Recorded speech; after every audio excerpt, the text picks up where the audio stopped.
बात करनी है, कौन से विषय पर बात करनी है, ये कुछ भी जानकारी नहीं थी, स्पेसिफिक टॉपिक नहीं था। तो मैंने सोचा क्यों ना पर्युषण पर्व है, तो पर्युषण पर्व के अवसर पर हम लोग अपने जीवन में जैन धर्म के सिद्धांतों का कैसे उपयोग कर सकते हैं, प्रैक्टिकल लाइफ में कैसे इनको अनुग्रहित कर सकते हैं और अपना जीवन सुंदर और सफल बना सकते हैं, इसके ऊपर बात की जाए।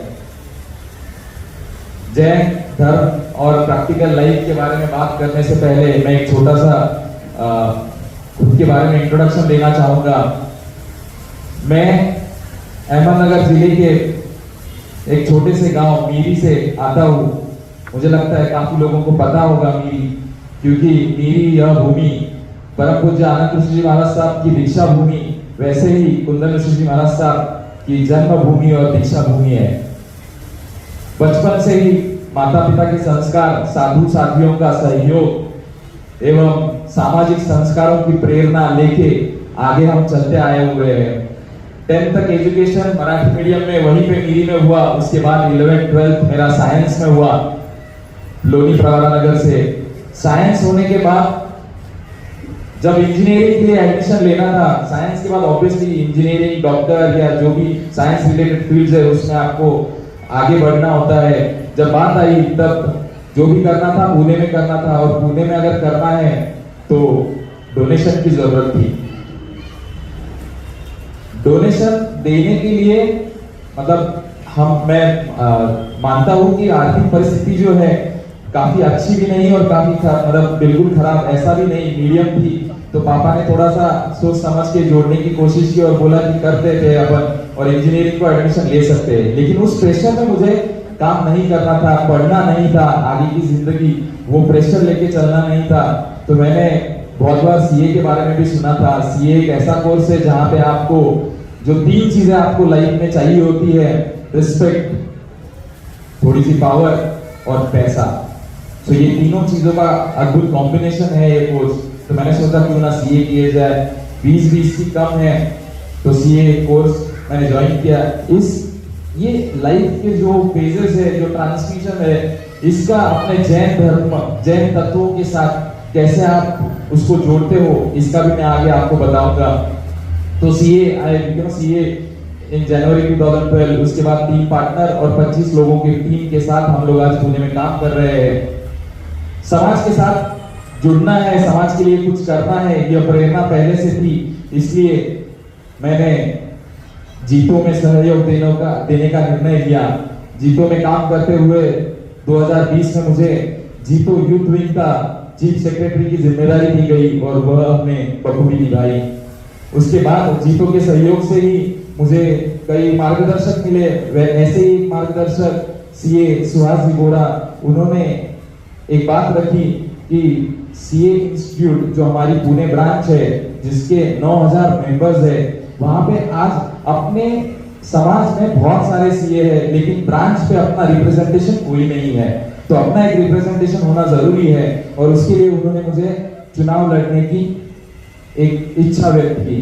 तो उस इच्छा को लेते हुए आगे बढ़ा, और मेरे परिवार, दोस्त लोग, सभी जीतों के सदस्य एवं बाकी मतलब सुहास बोरा, उनकी टीम और बाकी मेरे सभी मित्रगण, सभी ने मुझे बहुत सहयोग दिया और मैं इलेक्शन चुन के आया। 13 साल के बाद आईसीआई पुणे ब्रांच पे अपना कोई एक रिप्रेजेंटेशन बन पाया है। इसके लिए मैं धन्यवाद देना चाहता हूँ सभी सामाजिक, जो भी मेरे मित्रगण और सभी सामाजिक परिवारों को। अब बात करते हैं सामाजिक, जब आप समाज में क्यों जुड़ते हो, क्यों जुड़ना चाहिए। एक बेसिक चीजें कुछ 4-5 बता देता हूँ कि समाज में जुड़ने से होता क्या है। आपको एक तो सबसे पहले अपने आप में कॉन्फिडेंस बढ़ता है। कॉन्फिडेंस बढ़ता है, आप कहीं पे भी किस विषय पे चर्चा करनी है, किसी से मिलना है, आपको आपकी लाइफ में आगे कैसे बढ़ना है, ये चीजें आपको सीखने मिलती है। उसके साथ सेल्फ इंप्रूवमेंट, मैनर्स जिसे हम कहते हैं, या कई सारी अपनी अंतर मन में बहुत सारे विचार आपके कैसे सक्षम कर सकते हो, या कैसे आप दूसरों का रिस्पेक्ट करना है, ये बहुत सारी चीजें आपको सीखने को मिलती है। आप जब समाज के साथ रहते हो तो कई जो हम लोग आजकल बोलते हैं मानसिक संतुलन, जो हमारा खराब होता है, मतलब डिप्रेशन में जाते हैं कभी, तो ये सब चीजें नहीं आती है जब आप समाज के साथ रहते हो, क्योंकि हर बार कोई ना कोई आपके साथ होता है, आप शेयर करते हो, उनसे कुछ सीखते हो, तो ये सब करते हुए आप आगे बढ़ते हो। अब बात करते हैं उन जैन सिद्धांतों की जो हम सब ने, मतलब मैंने जिन सिद्धांतों को जाना है, थोड़ा बहुत उनको माना है और उन्हीं को साथ लेके चल रहा हूँ। क्या मुझे मतलब बता सकता है जैन बेसिक 3 प्रिंसिपल्स, जो 3 सिद्धांत जिनके ऊपर जैनिज्म अपना बसा हुआ है, वो 3 सिद्धांत कौन से हैं? या एटलीस्ट ये बोल सकते हैं कितने लोगों को पता है? सिर्फ हाथ खड़े कीजिए, कितने लोगों को पता है? 1 हाथ, 2 हाथ, चलो कुछ हाथ है जिनको पता है। बोलने की कोशिश यह कर रहा हूं मैं कि हम लोग 100% सामायिक कर रहे हैं, प्रतिक्रमण कर रहे हैं, साधन में आ रहे हैं, जाप तप सब कुछ कर रहे हैं। ये रिचुअल्स है, प्रोसेसेस है, उस धर्म के बारे में जानने के लिए, उसको अपनाने के लिए, उसके अपने जीवन में अंगीकृत करने के लिए ये प्रोसेसेस है। लेकिन प्रिंसिपल्स क्या है? किन 3 सिद्धांतों पे अपना जैनिज्म बसा हुआ है? तो वो 3 सिद्धांत है अहिंसा, अनेकांतवाद और अपरिग्रह। इन 3 सिद्धांतों के ऊपर अपना जैन फिलोसॉफी, अपना जैन धर्म बना हुआ है। इन तीनों का ही मैं आपको सिर्फ प्रैक्टिकल लाइफ में क्या महत्व है यही बताऊंगा। कई सारे अपने बिजनेसमैन भी अगर आप देखेंगे, बहुत बड़े बड़े जिन्होंने भी अपना कारोबार बड़ा बनाया है, समाज में कुछ नाम बनाया है, या जिनकी कुछ अलग पहचान है, इन सभी में आप अगर देखोगे तो ये सिद्धांत वो फॉलो कर रहे हैं, ये पाओगे आप। तो सिद्धांतों की अगर बात करते हैं तो सबसे पहले आता है अहिंसा। अहिंसा मतलब क्या? नॉन वायलेंस, हिंसा नहीं करना है। बट हिंसा नहीं करना है मतलब किसी जीव को हानि पहुंचाना नहीं है, काटना मतलब मारना नहीं है। ये जो हम जो सोचते हैं अहिंसा के बारे में, ये सिर्फ बाह्य रूप हो गया। पर अंतर रूप क्या है? भगवान महावीर स्वामी जी ने अपने वाणी में जो लिखा है, क्या अहिंसा का अर्थ सिर्फ इतना छोटा हो सकता है? इसका अर्थ काफी बड़ा है, काफी बड़ा। यानी हम जो बोलते हैं अपने मन वचन काया से, किसी भी जीव को, किसी भी मनुष्य को उसका मन दुखित नहीं होना चाहिए, उसका नुकसान नहीं होना चाहिए, उसे कुछ तकलीफ नहीं होनी चाहिए। हम एक दूसरे के प्रति क्रोध व्यक्त करना, अहंकार, वासना के अधीन जाना, ये ऐसे कई अर्थ है जो हम, जिसके द्वारा दूसरे मनुष्य को या दूसरे प्राणी को अगर पीड़ा पहुंचाते हैं तो उसे हिंसा कहते हैं, और वो नहीं करना है, यही अहिंसा है। हर एक चीज का बहुत डीप मीनिंग है। अगर हम इसमें इसका व्यापक रूप अगर समझ लेते हैं तो 100% अपना जीवन सफल हो सकता है। अहिंसा में रेगुलर लाइफ में अगर बात करूं तो घर घर में हम जो किसी के ऊपर छोटी छोटी बात पे क्रोधित होना, तुझे ये समझता ही नहीं है, तू ये क्या कर रहा है, ये कैसे, किसी का मन दुखाना, इमीडिएटली कुछ भी आड़ा टेढ़ा बोल देना, वैसे ही। और ये जो भी मैं तीनों एग्जांपल ले रहा हूँ आपको दोनों मतलब तीनों एंगल से मैं समझाऊंगा कि एक तो होता है आपका सांसारिक जीवन, दूसरा होता है व्यावहारिक जीवन और तीसरा होता है सामाजिक जीवन। आप जो मैं बोल रहा हूँ, मैं 100% फिर से एक बार बोलूंगा कि जैन धर्म को मैंने भी आज तक इतना नहीं जाना है, और जो जाना है, जितना एक्सपीरियंस किया है, वही मैं शेयर करने की कोशिश कर रहा हूँ। और मैं आपसे भी अनुरोध करूंगा कि आप मेरी बातों को सुन के सिर्फ उस पे आप आगे बढ़ोगे तो ऐसा नहीं, आप खुद उसको जानिए, समझिए। जानिए समझिए मतलब क्या है कि पढ़ना है, उसकी खोज लेनी है, क्या ये सच में सही है, क्या ये सच में एप्लीकेबल हो सकता है, हम रेगुलर लाइफ में इसको एप्लीकेबल कर सकते हैं। उसके लिए क्या करना पड़ता है? पढ़ना पड़ता है, ज्ञान जरूरी है उसके लिए। तो ज्ञान मतलब जो हम विचार, फिर उसके बाद जो हमारा कार्य होता है उसके लिए, जैसे कि हमारे जैन धर्म में दिए जैन के 3 रत्न, 3 ज्वेल्स ऑफ जैनिज्म, सम्यक ज्ञान, सम्यक चरित्र और सम्यक दर्शन। बहुत सारी चीजें उसके बारे में मैं डिटेल आपको बाद में बताऊंगा, समय की थोड़ी सी पाबंदी है। तो अहिंसा के ऊपर आते हैं तो लाइफ में मतलब घर में आप अगर उसका ध्यान रखते हैं कि क्रोधित नहीं होना है, एक दूसरे को प्रेम भाव से लेना है। प्रेम भाव से लिया मतलब क्या हो गया, एकता बढ़ गई, आप दूसरे को एक्सेप्टेंस दे रहे हो। वैसे ही बिजनेस में कोई पार्टनर के साथ होता है, आपके एम्प्लॉय के साथ होता है, वैसे ही समाज में होता है। जब आप समाज में चलते हो तो आपके साथ काम करने वाले लोग होते हैं काफी, और उनके साथ आप क्रोध भाव से बात करते हो तो 100% आप उसको दूषित कर रहे हो। तो ये हो गया अहिंसा। ये अगर आपने जान लिया तो 100% आपके आजू बाजू में एक प्रेम भाव जागृत रहेगा, आप में एकता दिखेगी। और अगर घर में प्रेम भाव है, एकता है, तो वो आदमी पूरा जग जीत सकता है। तो ये हो गया अहिंसा। अहिंसा का अगर बाह्य रूप की मैं बात करूं और प्रैक्टिकल लाइफ में बात करूं तो विज्ञान ने भी माना है, इनमें से अगर कोई पशु पक्षी और वनस्पति, इनको अगर हम हानि पहुंचाते हैं तो इसका इम्पैक्ट अपने फूड चेन साइकिल पे आता है। फूड चेन साइकिल पे आना मतलब आपने देखा होगा विश्व में अभी फूड क्राइसिस की स्टार्ट हो चुकी है। मतलब अनाज उतने स्वरूप में नहीं मिल पा रहा है जितना पूरी दुनिया को चाहिए, इसको फूड क्राइसिस कहते हैं।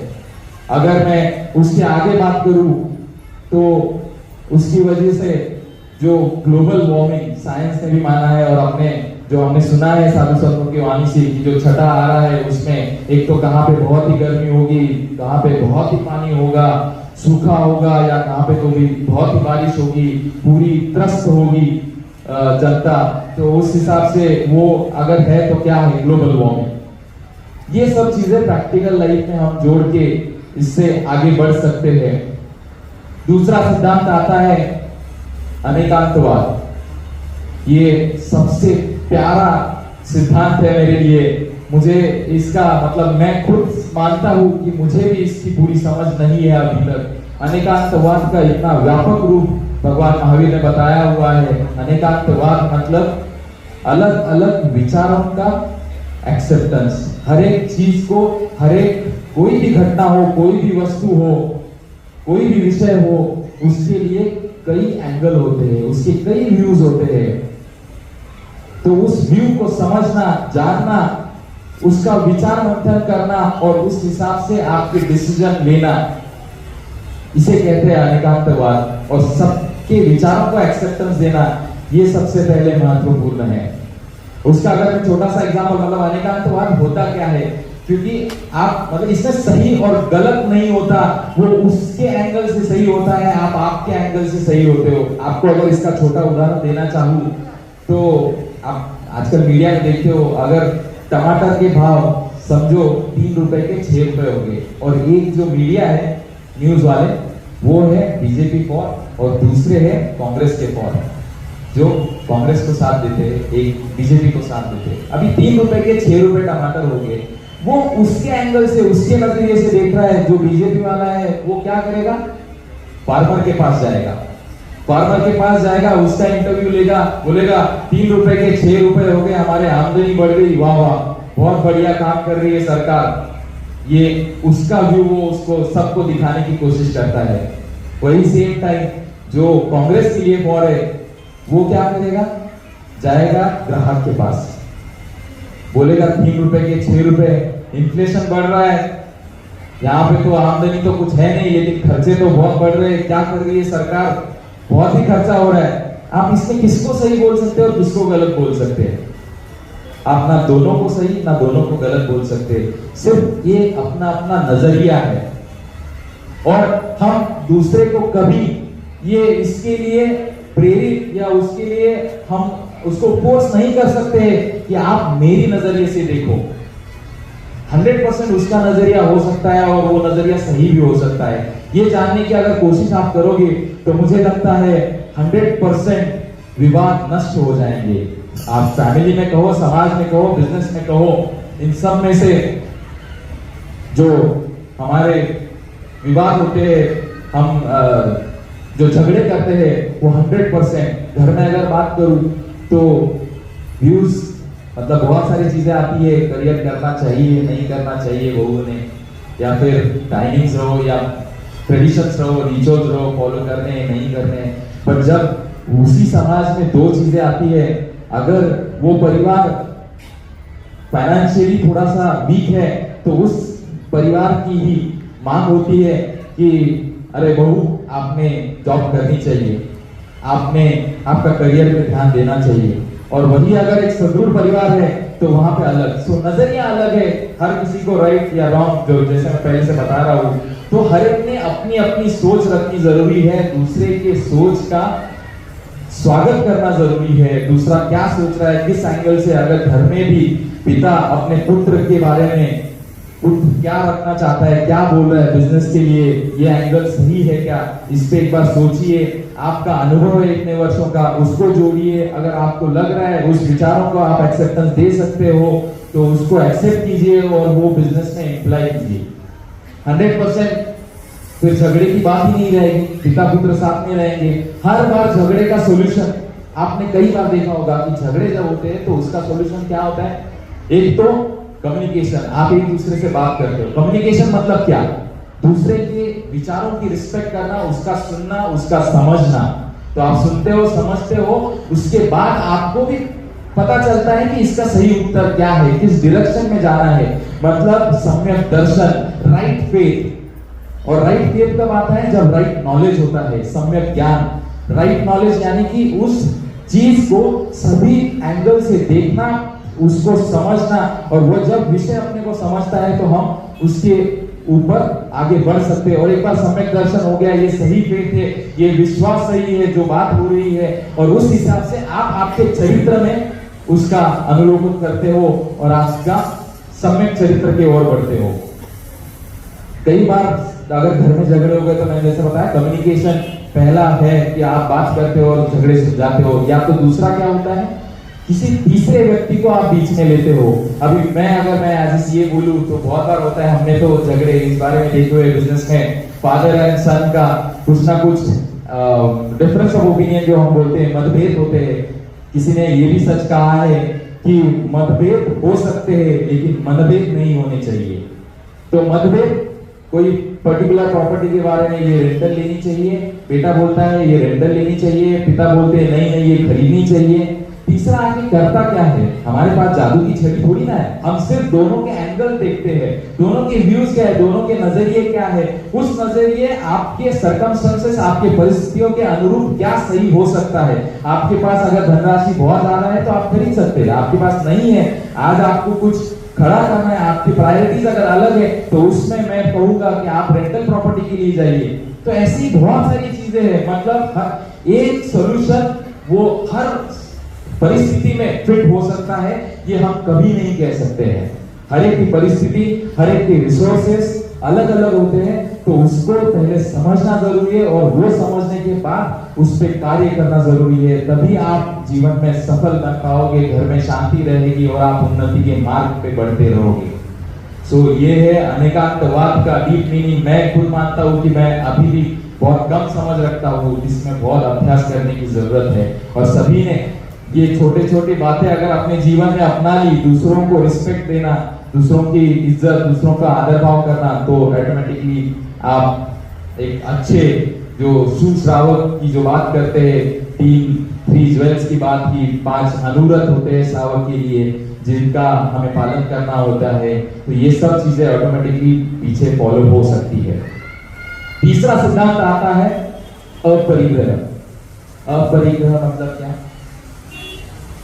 कि चीजों को छोड़ना मतलब कि नॉन अटैचमेंट, किसी के साथ जुड़ के नहीं रहना है। जुड़ के रहने में चीजें जैसे कि 3 बताई जाती है, मटेरियल थिंग्स, मतलब कोई ये मेरा घर है, मेरी गाड़ी है, मेरा बंगला है, मेरा पैसा है। लिविंग थिंग्स, ये मेरी बहू, मेरा बेटा, मेरा भाई, मेरी बहन, ये चीजें। और तीसरा चीज आता है वैचारिक लेवल पे, कि कोई जो, बट वैचारिक लेवल पे मैं कहना चाहूंगा कि जो वही थॉट जो आपको पसंद नहीं है, जो आपके लिए हानिकारक हो सकते हैं, वैसे थॉट्स का तिरस्कार करना और उनसे अटैचमेंट नहीं रखना।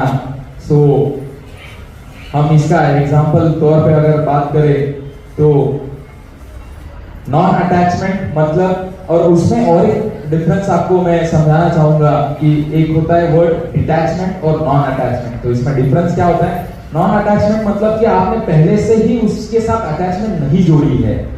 उस पैसे से, उस घर से अगर कभी कोई परिस्थिति आती है, हमें वो जगह चेंज करनी है, तो बहुत सारे लोग इमोशनल हो जाते हैं। बट उस जगह चेंज करने से आपकी लाइफ में कुछ अगर उन्नति होने वाली है, आप कुछ प्रोग्रेस करने वाले हो, तो 100% उससे वो अटैचमेंट छोड़ के आपको आगे बढ़ना होता है।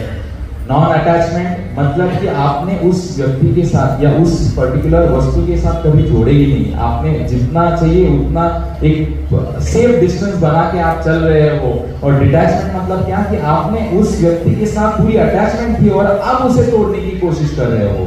तो ये नहीं होना चाहिए। सबसे पहले तो यही करना है कि नॉन अटैचमेंट कोई भी वस्तु के लिए अगर वो नॉन अटैचमेंट होती है तो ही हम लोग आगे की जो भाव होते हैं, अपने दान करना या लोगों की सहायता करना, ये सब चीजें, ये भाव अपने में जागरूक हो सकते हैं।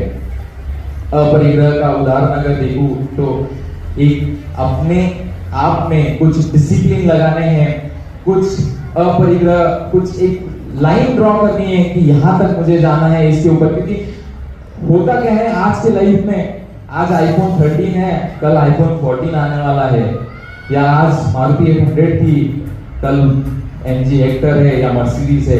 ये समय का चक्र है, उसके साथ साथ हम भी चलते रहने वाले हैं। बट जब तक कोई लाइन ड्रॉ नहीं करोगे तब तक आपको आपकी जिंदगी में सेटिस्फैक्शन नहीं मिलेगा, ना ही आप खुश रह पाओगे। तो वो लाइन ड्रॉ करो, उस हिसाब से चलने की कोशिश करो। छोटे छोटे में बोलता हूँ एग्जांपल, आपके घर में आप जब कपड़ा कोई शर्ट अगर लेके आते हो तो एक छोटा सा नियम आप फॉलो कर सकते हो कि मैं मेरा पुराना शर्ट बाहर दे दूंगा और तभी नया शर्ट लेके आ जाऊंगा।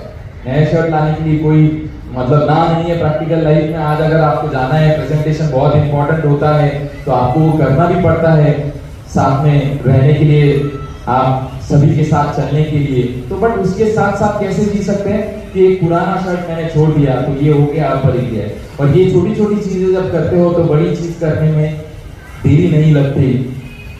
अपरिग्रह का एक उदाहरण देना चाहूँ तो आज के हमारे मुख्य अतिथि भी है प्रकाश जी धारीवाल। कई जैन स्थानक, जैन मंदिर या समाज के कई जगहों पे इन्होंने दान दिया हुआ है। ऐसे दानशूर व्यक्तित्व यहाँ पे है। तो ये एक अपरिग्रह का उदाहरण हो गया।